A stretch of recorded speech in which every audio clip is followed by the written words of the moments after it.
en esa estética trascendental lo que se preguntaba era por la facultad sensible con la que nosotros ya venimos estructurados. El sujeto ponía de su parte un elemento, intuiciones puras, y que eran el espacio y el tiempo. Y de esta manera terminábamos de comprender por qué todo este tratado sobre el espacio y el tiempo como intuiciones puras que permiten además percibir con un cierto orden ese caos de impresiones que es la realidad de lo que tenemos delante.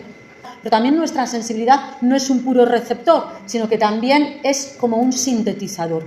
Por esta razón, podría quedar ya explicado el por qué bajo la estética trascendental que habla del espacio y el tiempo va Kant a entender que está investigando las posibilidades de los juicios sintéticos a priori, es decir, de esas proposiciones que siempre habrían de formar parte de un conocimiento que se quisiera científico en las matemáticas. Una ciencia que es la ciencia de la sensibilidad, la ciencia que estudia la sensibilidad y que estudia, por tanto, el espacio y el tiempo. Y ahí sí que lo podéis ver más cercanamente, ¿no? Porque cuando estudiáis matemáticas, ¿qué estudiáis? O estudiáis geometría y entonces estáis intentando analizar, sí o no, el espacio, ¿no? Formas espaciales, planos, polígonos, cómo se relacionan entre ellos, cómo podemos medirlos, cómo podemos esperarlos. Las veces que no se estudia el espacio, ¿qué se estudia? Pues el tiempo, ¿no? Porque se trabaja pues con minutos, horas, segundos, y es lo otro que se estudia. Entonces, las matemáticas estudian el espacio y el tiempo, que como dice Kant, no son cosas, no son fenómenos externos, ni tampoco es algo que, teniéndolo yo incorporado en mi estructura, pudiera tomar conciencia de ello si al mismo tiempo no los estuviera poniendo a la disposición de la experimentación. Si bien estas intuiciones que se llaman puras, por innatas, por no necesitar de la experiencia, si bien no necesitan de la experiencia para existir, para estar potencialmente ahí en nuestra manera de recibir el mundo, si uno no pusiera en marcha esa experiencia, si nosotros no nos pusiéramos a observar, si nosotros no pusiéramos en marcha nuestra capacidad sensible, pues entonces ese espacio y ese tiempo que tenemos de forma innatas seguirían ahí, pero no tendríamos conciencia de ellos. Esas partes del conocimiento que no dependen de la experiencia y que son innatas y por tanto a priori, en un cierto sentido sí dependen también de la experiencia. ¿En qué sentido? En que si no las usamos para nada, nos pasan desapercibidas. Es como si tú, por ejemplo, tienes una aplicación en el móvil como un GPS y no lo usas para nada, o cualquier otra aplicación y no lo usas para nada. Tú puedes tener una aplicación que tiene la capacidad de editar foto, pero si tú nunca la usas, conoces las funciones que tiene, las limitaciones que tiene esa aplicación, pues el potencial no, ¿verdad? Es como que está ahí en un cajón metido y nunca se pone a practicar, y como no se practica, pues no se conoce en realidad. Bueno, imaginaros tantas otras cosas que aparte del espacio y del tiempo uno puede tener, ¿no? De forma medio innata, sin necesidad de la experiencia. Pues podemos tener a lo mejor flexibilidad o talento para el canto, pero bueno, que si nunca nos enseñan una canción y que nunca la ponemos en marcha, pues tampoco no vamos a reconocer, ¿no? Esa cualidad nuestra. Entonces va a quedar ahí como si fuera un archivo no ejecutado en un ordenador, una aplicación que no se ejecutó y que por tanto está potencialmente, pero está vacía, no se le aplicó a nada. Solo nos vamos a dar cuenta de que tenemos dentro esas intuiciones cuando con ellas intentamos atrapar objetos que vienen del exterior. Bueno, las intuiciones puras, espacio y tiempo, no son más que eso. Por sí solas son intuiciones vacías, espacio vacío, tiempo vacío, o sea, nada, ni siquiera una sucesión de nada. ¿Cuándo adquieren una importancia? Pues como decíamos, cuando reciben y ordenan esas impresiones que proceden del exterior. Esas impresiones que son estímulos que proceden de fenómenos externos. Y cuando se encuentran, pues van a generar, y con esto sí que acabamos, lo que se llaman intuiciones empíricas. Las intuiciones puras son puras en el sentido de que son a priori. Las intuiciones empíricas son empíricas en el sentido de que son a posteriori. Y son el resultado de ese encuentro entre eso que nosotros ya tenemos y proyectamos como sujetos, espacio y tiempo, y eso que recibimos y que ordenamos bajo ese espacio y ese tiempo, configurando así lo que se llaman intuiciones empíricas. ¿Esto qué quiere decir? Bueno, pues que son observaciones, experiencias sensibles que tenemos con los objetos del exterior a través de nuestra capacidad sensible. Capacidad que no es solo receptiva y pasiva, sino que ya ejerce sobre esa información que recibe, sobre esos estímulos que recibe, ya ejerce sin que nos demos cuenta, de forma inconsciente, lo llamaban algunos las síntesis pasivas del inconsciente, inconscientemente ya ejerce unas operaciones de orden. Las intuiciones empíricas son de este tipo, ¿no? No van más allá, no analizan estas experiencias, no es un conocimiento conceptual, es un conocimiento sensible, pero teniendo en cuenta que el conocimiento sensible implica ya una primera síntesis. No es como el conceptual que vamos a ver ahora, que coge un montón de experiencias sensibles diferentes, pero sobre objetos parecidos, como puedan ser todas las mesas que podamos mirar, y saca un denominador común y hace el concepto de mesa. No es ese tipo de conceptualización, no es coger un montón de objetos de la realidad y trazar una serie de similitudes, ver lo que tienen en común y entonces meterlos bajo una misma etiqueta conceptual. No, todavía no es esa síntesis. En la síntesis que hace la sensibilidad no se sintetizan muchos objetos parecidos y se les pone la etiqueta de mesa, silla, mueble, persona, humano, gato, no.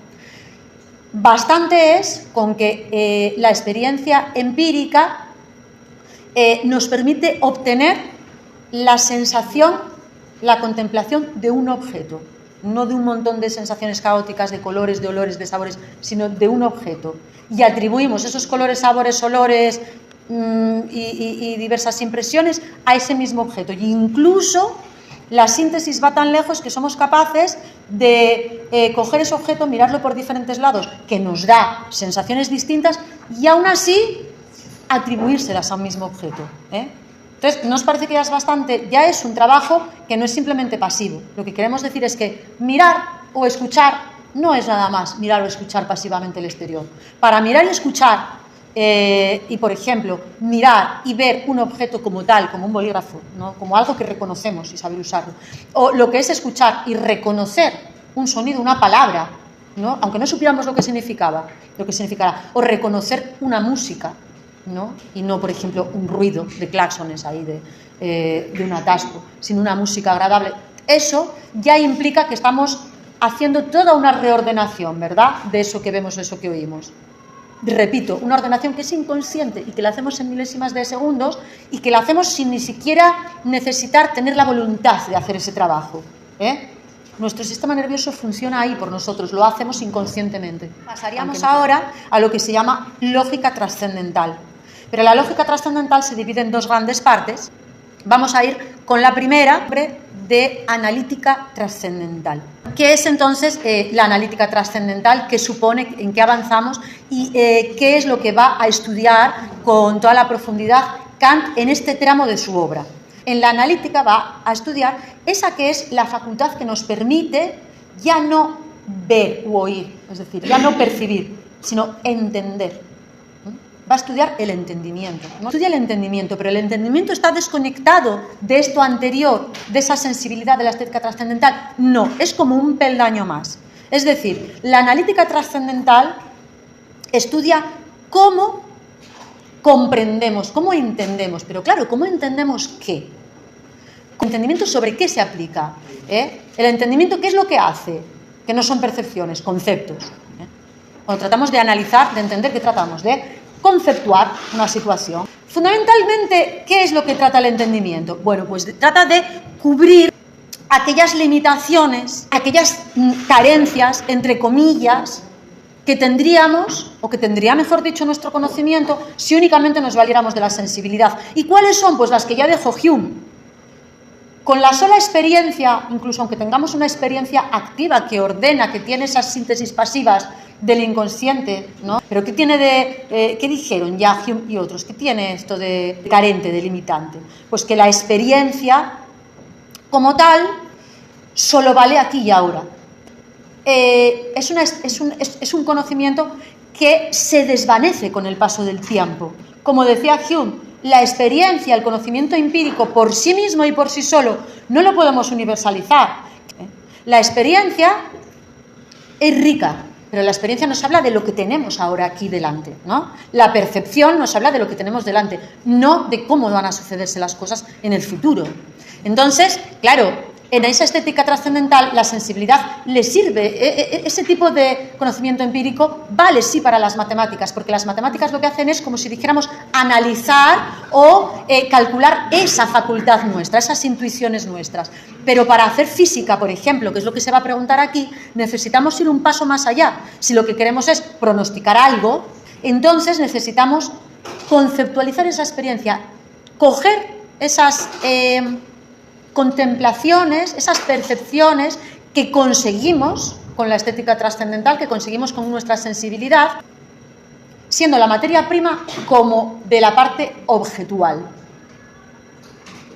Entonces, cuando ponemos a funcionar el entendimiento va a operar sobre esas percepciones, sobre esas intuiciones empíricas, sobre esas percepciones ya hechas, Entonces el entendimiento no va a intentar ver aquí una mesa. Ese esfuerzo ya lo hizo la sensibilidad. El entendimiento va a tomar esta mesa y va a intentar profundizar en ella, saber lo que es, ver si hay otras parecidas, etc. La pregunta es, ¿el sujeto vuelve a poner algo de su parte? Y sí, dice Kant. Hay algo puro en el entendimiento porque es una facultad del ser humano que tiene unos elementos puros a priori con los que nace y que, como las intuiciones, van a ser como una especie de categorías, conceptos, en este caso, que nosotros proyectamos sobre la realidad, sobre todo sobre las relaciones entre las cosas de la realidad. Bien, ¿os acordáis que cuando estudiábamos a Hume le hacía esa crítica tan devastadora a la metafísica que hasta incluía la causalidad, ¿no? Y claro, una vez que la causalidad queda en tela de juicio y puesta en duda y como una invención nuestra, ¿no? Desde el momento que Hume decía, no, nosotros vemos que ahora ocurre esto y después ocurre esto, pero que en ningún momento, por más repeticiones que se den, vemos cómo una cosa produce la otra. Porque bien puede ser un hábito. Nosotros no nos comportamos así. En nuestro día a día no nos levantamos y abrimos la persiana, por ejemplo. Y luego nos vestimos, no hacemos cosas muy parecidas, no tenemos muchos rituales a lo largo del día que consisten, en cosas que tenemos por hábito. Y sin embargo, ¿quiere decir que el hecho de despertar es la causa de que yo abra la ventana? Porque la persiana se abre por causa de que yo me despierte, no, ¿verdad? O la luz que entra por la ventana es causa de que yo me sienta impelido obligatoriamente, así como un animalillo, a ponerme la ropa. No. Es decir, no son causas y efectos. Se siguen unas de otras porque son una serie de hábitos que tomamos. Y decíamos que Kant es muy humeano. Entonces, que la vuelta que Kant le va a dar a Hume para poder llevarlo a otro terreno, para no quedarnos en una visión escéptica, lo que va a hacer es coger esta verdad que dice Hume, esta crítica de la causalidad, es decir, es verdad lo que dice Hume. O sea, es verdad que es el sujeto el que proyecta la causalidad. Esa relación causa-efecto no la vamos a ver en ningún sitio.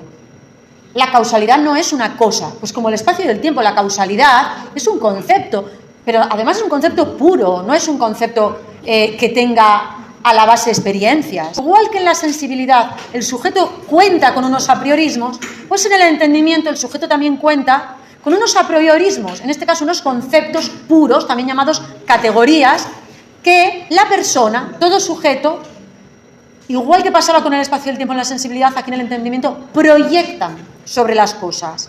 En este caso, proyectan sobre esas experiencias empíricas que están siendo sujetas del análisis del entendimiento. Y la causalidad es un esquema con el que nosotros hemos sido estructurados y tendemos a proyectarlo. No existe en las cosas, existe en nuestro entendimiento. Pero eso no hace que sea una mera ilusión, sino que es... ¿Por qué? Porque no es una mera ilusión, aunque sea algo que ponemos nosotros.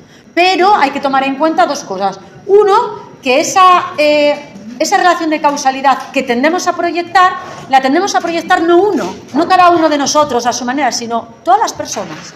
Entonces, bueno, es intersubjetivo, la proyecta el sujeto, pero todos lo hacemos igual, con lo cual es una estructura que va más allá de una simple individualidad o de un simple capricho. Otra cosa, perdón, y terminamos esta parte. El caso es que nosotros, igual que hacemos con el espacio y con el tiempo, que lo proyectamos sobre las cosas y eso nos permite pues movernos mucho mejor, y no ir tropezando con las cosas, ni estar aturdidos por un montón de estímulos que no sabemos ordenar, que nos aturdirían, pues en este caso resulta que aunque sea una proyección, la causalidad y otras 12 categorías que estudiamos el próximo día, ¿qué tienen de realidad? ¿Por qué no son así alucinaciones cualesquiera? Bueno, porque el caso es que nos permiten ordenar esos conceptos, nos permiten ordenar algunas cosas, nos permiten entender, nos permiten, aunque solo sea de forma provisional, hacer hipótesis sobre que quizá esto ocurre a consecuencia de esto otro.